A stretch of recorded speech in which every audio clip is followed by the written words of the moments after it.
അസ്സലാമു അലൈക്കും വറഹ്മത്തുള്ളാഹി. ഇന്ന് റബീഉൽ അവ്വൽ 1 റസൂൽ സല്ലല്ലാഹു അലൈഹി വസല്ലമ തങ്ങളെ ഞാൻ ഏറ്റവും കൂടുതൽ സ്മരിക്കേണ്ട ഒരു മാസമാണ് ഈ പുണ്യമായ റബീഉൽ അവ്വൽ മാസം. സോ നബി സല്ലല്ലാഹു അലൈഹി വസല്ലമ തങ്ങളെക്കുറിച്ച് ഞങ്ങളുടെ ക്യാമ്പസിലുള്ള ആൾക്കാരോട് ഞങ്ങൾക്ക് ചോദ്യം ചോദിക്കാം. Okay, come on.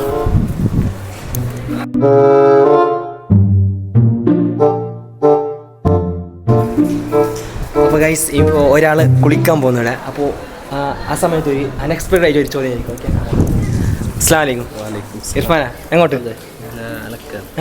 അൽക്കാനാ? തിരക്കുണ്ടോ? ഇല്ലല്ലേ? ഇതേത് മാസം?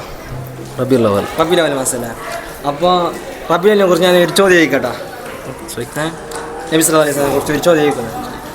റസൂൽ സല്ലല്ലാഹു അലൈഹി വസല്ലമ തങ്ങൾ പ്രവാചകത്വം സ്വീകരിച്ചതിന് ശേഷം മക്കയിൽ എത്ര വർഷം താമസിച്ചു? അറിയാം? ഒരു 13 കൊല്ലം. Answer is correct. അപ്പോൾ ആൻസർ കറക്റ്റാണ്. റസൂൽ സല്ലല്ലാഹു അലൈഹി വസല്ലമ തങ്ങൾ പ്രവാചകത്വം സ്വീകരിച്ചതിന് ശേഷം മക്കയിൽ 13 വർഷം ജീവിച്ചു. സോ ഇർഫാൻ കറക്റ്റ് ഉത്തരം പറഞ്ഞതിന് ഇർഫാൻ ഒരു ചെറിയ ഗിഫ്റ്റ്. ഇർഫാന് സന്തോഷമാവും, എന്തായാലും സന്തോഷമാവും. ഓക്കെ, ഹാപ്പി അല്ലേ?